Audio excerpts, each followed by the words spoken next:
குழந்தை பேர் சபரி. ஸ்கூலில் கவர்மெண்ட் ஸ்கூலில் சேர்த்துருக்கேன்.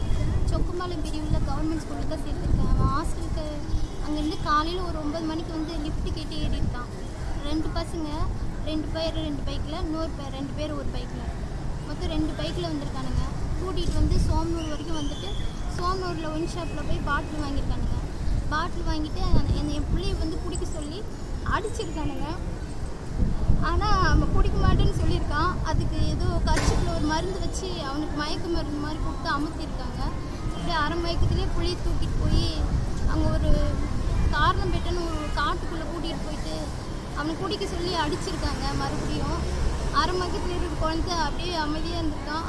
ஒரு இரும்பு ராடு எடுத்து மண்டையில் இங்கே வாயில் நெஞ்சிலெல்லாம் அடிச்சிருக்கான். வேறு என்னென்ன பண்ணாலும் அவனுக்கு தெரியல. அவ்வளோதான் அவனுக்கு தெரியுது. பாதி மயக்கத்தில் இருந்திருக்கான். போட்டு அடிச்சிருக்காங்க. 4 பேராம், ஒருத்தர் 2 பேர் இல்லை, 4 பேருமே நல்ல ஹைட்டு, நல்ல வயசு, தெரிஞ்ச வயசு, குடி போதையில் என் குழந்தைய போட்டு அடிச்சிருக்கானுங்க. இதை வந்து முதலமைச்சர் ஐயா அவர்கள் இதை பார்த்து என் குழந்தைக்கு இப்படி பண்ணவங்க கண்டிப்பாக தண்டிக்கணும். நல்ல நீதி கிடைக்கணும். அவ்வளோதான். எனக்கு வேறு எதுவுமே வேணாம். அவங்க இனிமே யாரையும் இப்படி பண்ணக்கூடாது. அவ்வளோதான். முதலமைச்சர் ஐயாவுக்கு இது மட்டும் நான் தெரிவிச்சுக்கிறேன். நீங்கள் என்ன பண்ணுறீங்க? வீட்டில் என்ன பண்ணுறது? நான் வந்து பஞ்சில் வேலை செய்கிறேன், வைண்டிங் ஓட்டுறேன். என் ஹஸ்பண்ட் வந்து பைலர் வேலை பார்க்குறாரு. அது நெருப்பில் வந்து கஷ்டப்படுறாரு. அவர் பேருங்க? அவர் பேர் வெங்கடேஷ். உங்கள் பேர்? இந்துமதி.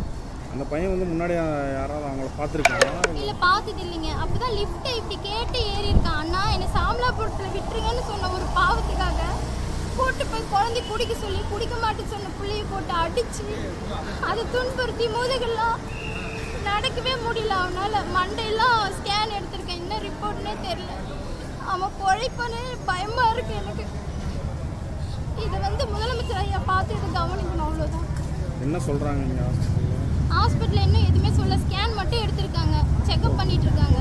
செக் பண்ணிட்டு சொல்கிறேன்னு சொல்லியிருக்காங்க சார். அவ்வளோதான். இதுக்கு நியாயம் கண்டிப்பாக விடக்கூடாது. அந்த 4 பேருக்கும் கண்டிப்பாக அரெஸ்ட் பண்ணி ஒரு தக்கிய தண்டனை கொடுக்கணும். அவங்க இனிமேல் யாரையும் இப்படி பண்ணக்கூடாது. எந்த குழந்தைக்கும் இப்படி நடக்கக்கூடாது. தயவு செஞ்சு ஒயின் ஷாப்பை மூடுங்க. அவ்வளோதான். ஒயின் ஷாப்பை மூடுங்க.